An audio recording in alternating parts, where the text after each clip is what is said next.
Assalamualaikum warahmatullahi wabarakatuh. Kami dari kelompok 6 akan mempresentasikan hasil dari makalah kami. Saya sendiri Nurlelia Priliani Faisal dan juga rekan saya Nurul Fitra Ilham yang berjudul Probabilitas dan Distribusi Probabilitas. Yang pertama ialah kita akan membahas mengenai pengertian probabilitas. Probabilitas didefinisikan sebagai peluang untuk kemungkinan suatu kejadian, suatu ukuran tentang kemungkinan atau derajat ketidakpastian suatu peristiwa atau event yang akan terjadi di masa mendatang. Rentangan probabilitas antara 0 sampai dengan 1. Jika kita mengatakan probabilitas sebuah peristiwa adalah 0, maka peristiwa tersebut tidak mungkin terjadi. Dan jika kita mengatakan bahwa probabilitas sebuah peristiwa adalah 1, maka peristiwa tersebut pasti terjadi. Serta jumlah antara peluang suatu kejadian yang mungkin terjadi dan peluang suatu kejadian yang mungkin tidak terjadi adalah sesuatu. Jika kejadian tersebut hanya memiliki dua kemungkinan kejadian yang mungkin akan terjadi. Contohnya, ketika David ingin pergi ke rumah temannya, dia melihat langit dalam keadaan mendung, awan berubah menjadi gelap, angin lebih kencang dari biasanya, serta sinar matahari tidak seterang biasanya. Bagaimana tindakan David sebaiknya? Ketika David melihat keadaan seperti itu, maka sejenak dia berpikir untuk membatalkan niatnya yang akan pergi ke rumah temannya.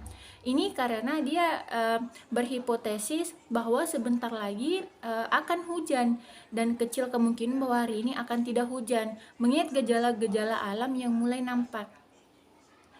Yang kedua, probabilitas dengan definisi lain. Yang pertama ialah eksperimen. Semua aktivitas yang dapat menghasilkan outcomes. Sample space of all possible outcomes. Yang ketiga, outcomes, sesuatu yang diamati atau hasil observasi. Yang keempat, event, sample space atau bagian dari himpunan dari seluruh outcomes yang mungkin muncul dalam suatu set eksperimen. Contohnya, pelemparan mata uang dari 2 titik atau dadu 6 titik. Bila terdapat dan terjadi setara yang salah satunya harus terjadi dan S dinyatakan sebagai kejadian sukses, maka probabilitasnya sukses adalah S atau N.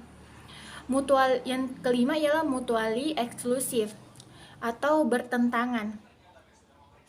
Muncul event yang suatu penyebab tidak muncul event yang lain.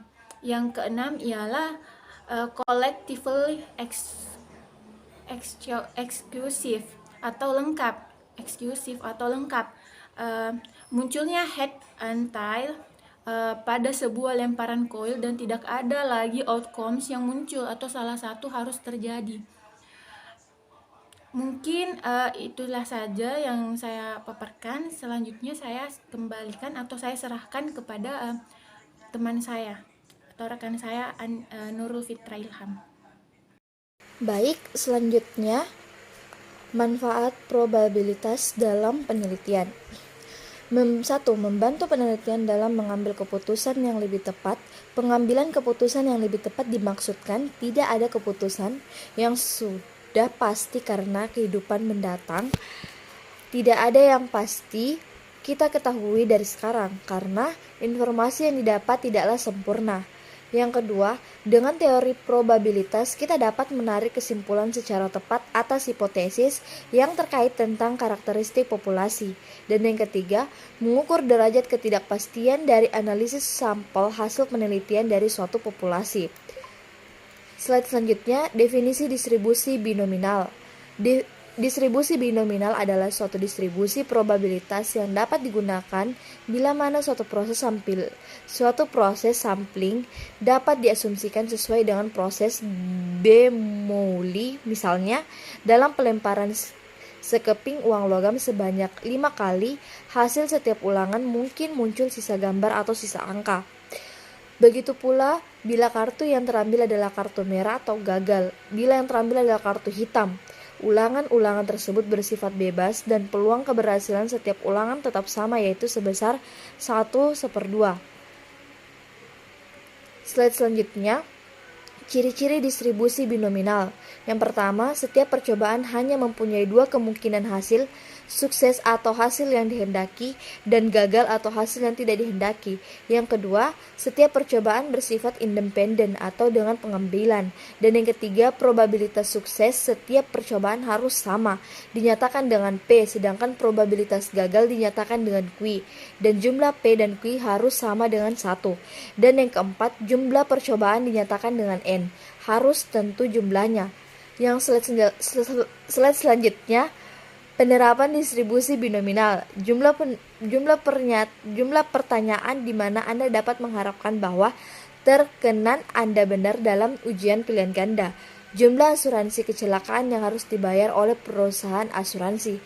Dan yang ketiga, jumlah pelemparan bebas yang dilakukan oleh pemain basket selama 1 musim. Itulah penjelasan dari makalah diskusi kami. Terima kasih.